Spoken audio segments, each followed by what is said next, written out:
Well, it's Patrick, her husband, did become a catechumen himself when Augustine was 16, and he supported, as I indicated earlier, the education of his son there in their city of Tegais, and then Madoris, and then Carthage, the bigger city there in North Africa.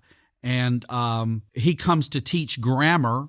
I just remind you all of the old ancient world and classical curriculum was defined in the first place by the trivium, which was grammar, logic, and rhetoric. So grammar certainly had to do with the languages, but it had more to do also with just the fundamental facts of any of the systems of thought. He taught grammar in Tegais. He taught rhetoric in Carthage. He's sort of making his way up in the world. He goes to Rome in 384, and then Milan just a few months later. And in Milan, which is where Ambrose is, he is the archbishop there in Milan, he took a position as a rhetorician where he hoped to make a name for himself. But what he had gone through, Augustine, and you read this in his Confessions.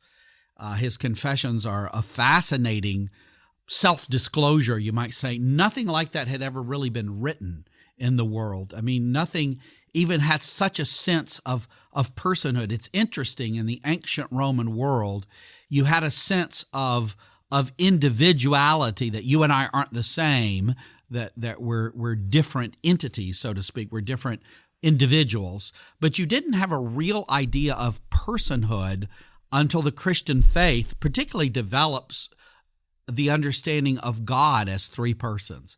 And it's really from that theology that you see a proper anthropology arise, because anthropology should arise out of theology, since we're in the image and likeness of God. And it does certainly for Augustine. But you see this sense of himself that he has and expresses in his Confessions, which is really an extended prayer. Many of you, I'm sure, have read it.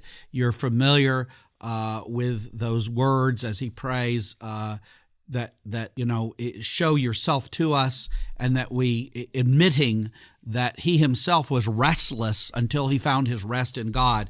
And part of that restlessness then led him through a number of you could say, philosophical systems. So his mom is a Christian, his dad becomes a Christian, but he himself found Christianity in those earlier years philosophically deficient. He was too smart for it, in other words. He knew better, and he took a mistress, and he had a son with her, Adeodatus. And at 19, he began to read Cicero, but he went through sort of, that kind of an approach, Cicero, and he embraced Manichaeanism. Manichaeanism was this ultimate dualism, this belief that there was this titanic struggle between good and evil, and it's not clear who's going to win. But at any rate, he does all of this, and he ends up there in Milan with Ambrose, and Ambrose with his Neoplatonic philosophy. We talked about that. Ambrose was rather partial to Plato, and you say, is that problematic or not? Yes, it's a yes and no thing.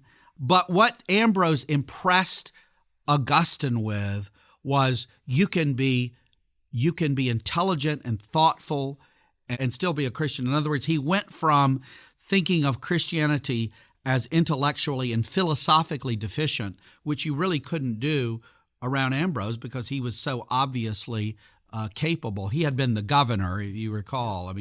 So he's converted in 386, and he's baptized the next year. That is, Augustine is converted in 386. He's baptized the next year at Easter in 387.